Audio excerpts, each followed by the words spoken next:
Kindred Longevity Lifestyle Designers. This is Dale Cooper here with secretsoflongevity.com. I'm replacing Govin Kilgore here today, just for today.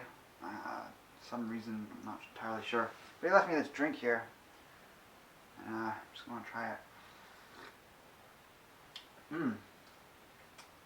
Diane, this is a fine cup of Beyond Tangy Tangerine.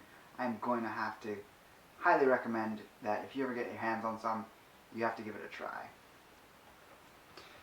So, I'm going to be trying something a little different here today than what you're used to. I'm going to be presenting an article Govin's written by reading a teleprompter that I have on my computer. So if it throws you off that I'm kind of looking slightly below the camera, let me know, and I might not continue this practice, or at least Govin might not continue this practice.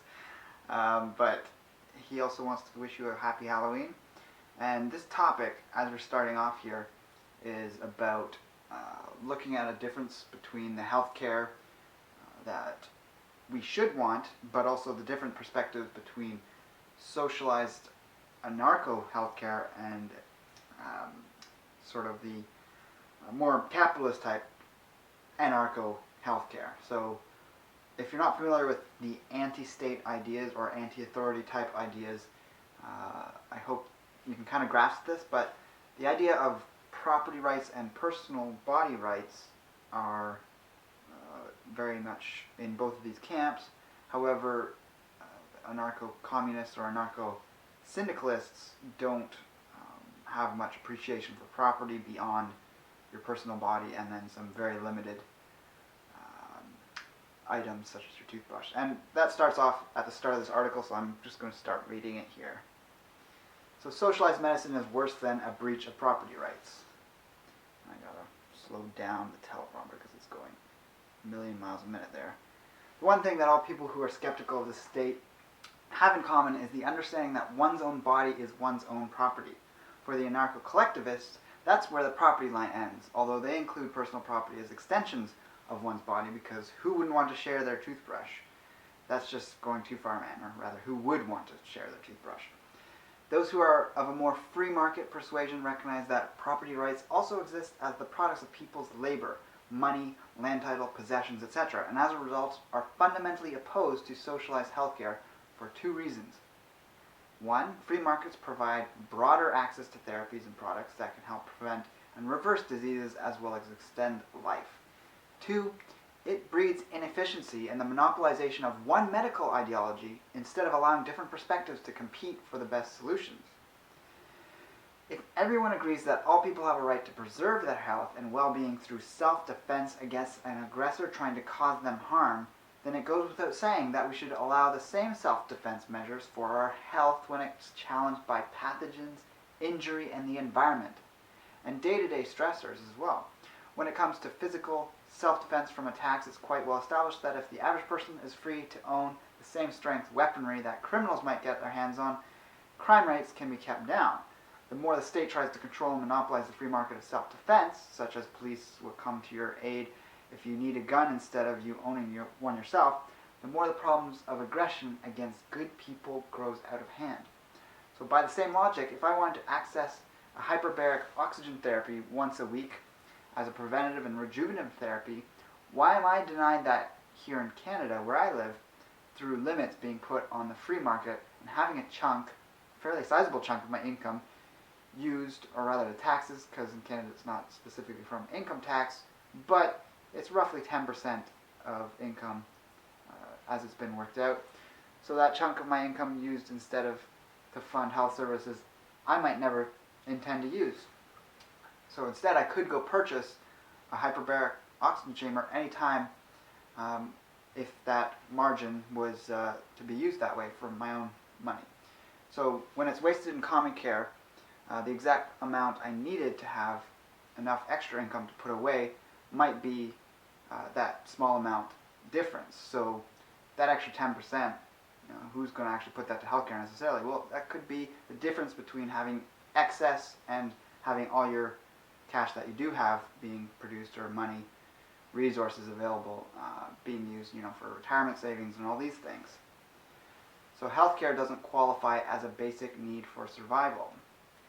Maslow's hierarchy of needs puts healthcare on the second level of development above the basic survival needs such as air, water, food, etc. From a socialist view of trying to get the state to be responsible for helping the poorest people within a country, wouldn't it make sense to be putting tax money towards providing these basic needs first and foremost? If there are people struggling to put food on the table and provide enough resources for themselves to function at the most optimal basic level, why is free healthcare a priority over food and housing? Because it's higher up on the need. Maslow's hierarchy of needs. It doesn't make sense. There's, of course, some government funding in all developed countries that goes towards providing some of these things to those at or below the bottom rung of the economic ladder. What I mean, though, is why don't we see set meals and house sizes given to everyone and the free market stamped out in those sectors? This, still going a little fast here, sorry about that. This would provide the basics of Maslow's hierarchy across the board to everyone, and we never see a single homeless person again. So why then is healthcare, of all things, nearly, and in the case of Kanakistan, completely, 100% monopolized by government when it's not as crucial as food, water, etc.? I've concluded it's partly because the image of bread lines from communist countries from a bygone era is a little too obvious in revealing the perils of centralized control to the average person. The other part is that because healthcare isn't something people need day to day, they can accept unbelievably low quality care since people lack any frame of reference for what might be possible. The average person on a food budget is arguably eating the most diverse diet compared to any average human diet in the history, at least in terms of flavor, choice, and but certainly not nutrition quality. If you went from your current diet and were suddenly only given a free ration of 3 square meals a day that fit some food pyramid idea, not to mention being served in some kind of communal eating hall, you'd probably be quite pissed off. Especially so if you had a food allergy of some type, a preference for organic food, you ate only kosher or vegan or maybe even an all raw food diet. Choice and having a range and quality to suit your lifestyle is one of the most amazing things about free markets. The average person can vigorously accept how well the free market has provided them with a monumental range of quality, flavor combinations, and ethnicities of food. Yet people in developed countries seem to hold on to the idea of free healthcare with such vehemence. Ignore the fact that in Canada, for instance, and there's a link for this below, the reference, the deeper someone gets into the healthcare system here, the more they start to despise it and find it to be absolutely non-functional. These people simply can't seem to conceive of the difference in choice they'd have if healthcare was completely free market based. They could get the same quality care they get now and save a ton of money. Or that same amount of money they had spent invisibly through taxes, about 10% of your income if you're in Canada, could instead be put towards world-class preventative care focused on also having emergency coverage for accidents, and still you'd have enough left over for a multitude of spa and relaxation-based therapies to be indulged in every year if that was your thing. Private health care actually does exist alongside public health care in all modernized countries. The only exception among developed countries is Kanakistan, right here. However, in these cases it is still tightly regulated and prevented from being taken off leash and let loose, as the government knows it would very likely turn on their monopoly of the healthcare market and reduce it to a carcass picked clean of any last scraps. Because of how private care functions in these countries, almost all European dual systems, people often think that insurance for private healthcare is very expensive. It should be obvious to anyone halfway competent in basic economics that costs would come down drastically.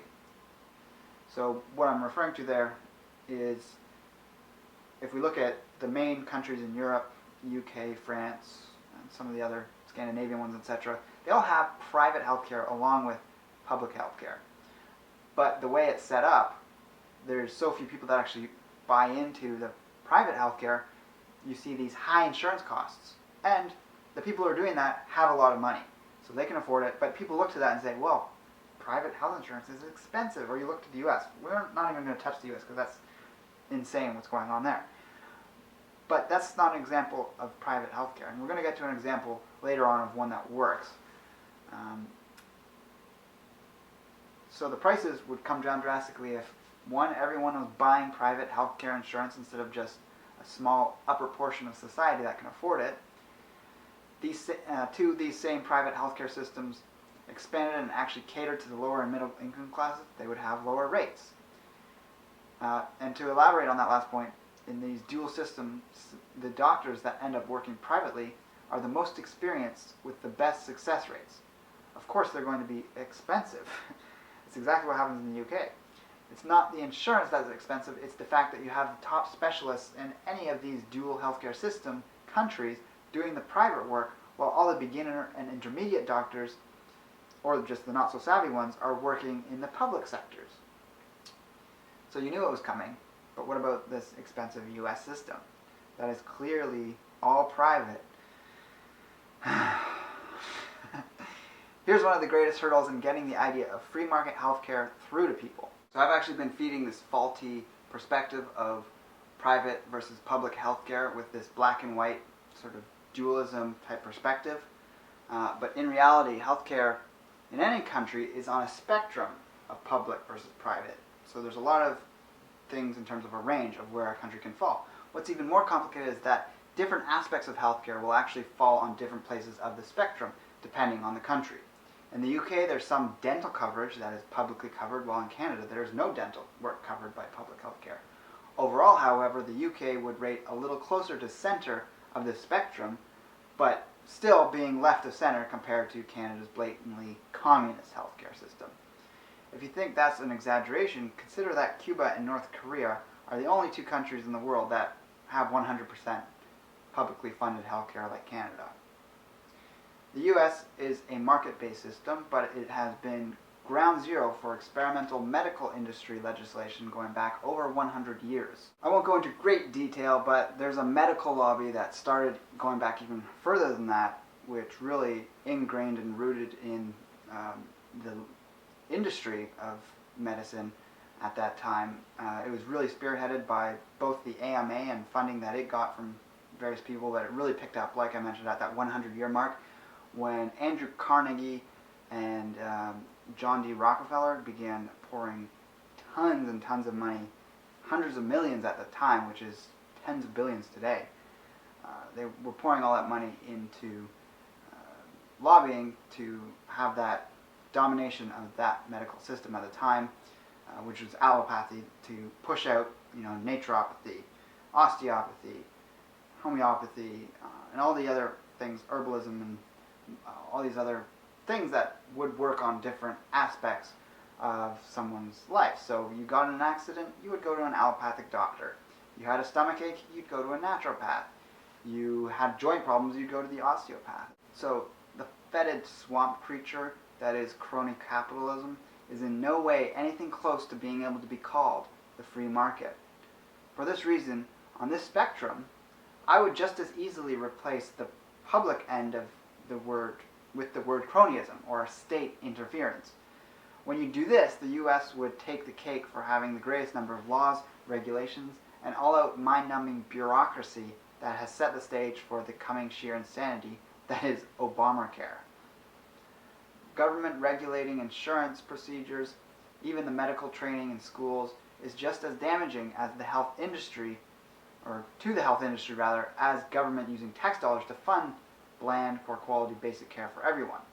So this is what I mean, that yes, in the US you have so-called private healthcare, but you have all these aspects of healthcare that are regulated, that are controlled by the government, that you can't have the free market actually functioning. So it can't strictly be called private. You have the business aspect of it in there, even though it's extremely cronyism or cronyistic, but that's not the free market, so you can't call it free market care. It would be an immense undertaking to classify each country in the developed world on this spectrum of state-run versus free market healthcare, and really understanding where they all fall. So from appearances, European countries to Canada and the US, there simply seems to just be an overall state involvement in their systems. Why not move in the direction that clearly works?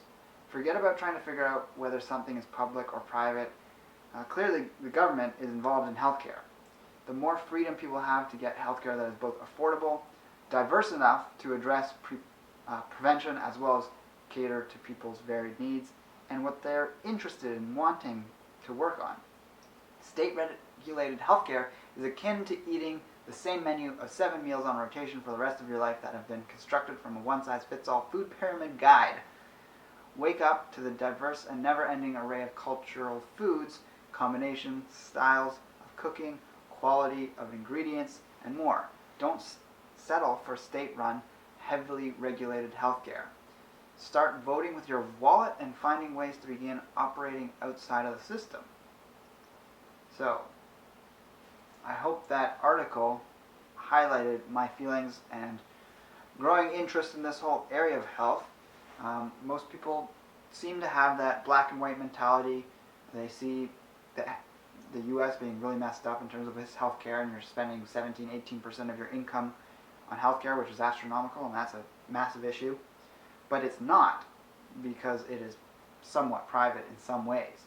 It is extremely cronyistic. It's, like I mentioned, totally over-regulated. Medical regulation started in the U.S. The rise of the allopathic model that's dominating world healthcare systems is started in the U.S. It has its place in healthcare in terms of emergency care, but there needs to be a wide-ranging move towards more preventative care. Just to use an example, it's still not talking about different types of healthcare, but a more private system would be like Switzerland, for example. It's rated first, second, third in all of Europe. Really depends on who you ask, I guess.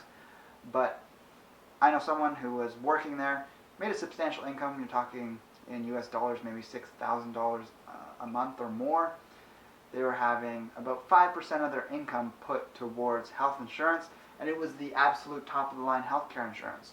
So someone with top-of-the-line healthcare insurance putting 5% of $6,000 a year, or a month, that is going to be about $300 a month.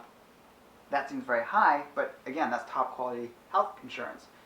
They, if they got seriously ill, through that insurance, were able to go anywhere in the world and see the best specialists anywhere in the world that they were able to purchase that in that way, or the insurance company was able to purchase it. So compare that to Canada, where you're paying 10%, and if you're seriously ill, you might be put on a waiting list for something and die before you get the treatment. There's lots of people who talk about this. They've gone down to the U.S. if they have some type of cancer, and that's where the U.S. excels, is actually the really, really serious diseases. If you break your arm in Canada, you're going to get treated, you're going to get a free cast, but compared to what really matters and what's actually the expensive stuff is the really heavy-duty surgery. That's when you need the healthcare system to be on point and to actually give you the service, quality of care you need.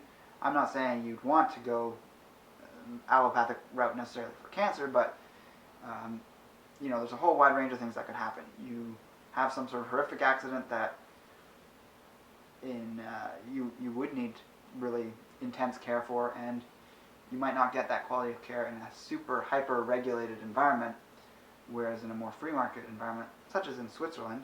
And by the way, something just came up the other day where the average person in Switzerland, or average adult in Switzerland, if you looking at their assets, their wealth, the average person has $500,000 in assets.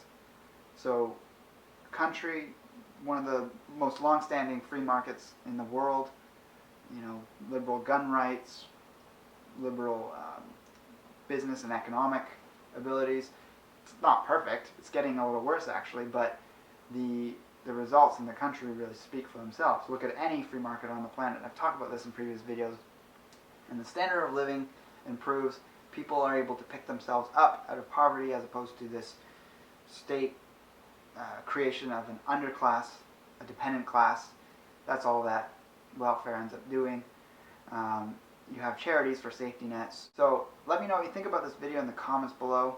Have a happy Halloween, and like, favorite, and share the video if you feel so inclined. Damn good Beyond Tiny Tangerine. So with that, I'll talk to you next time. Take care and embrace life without limits.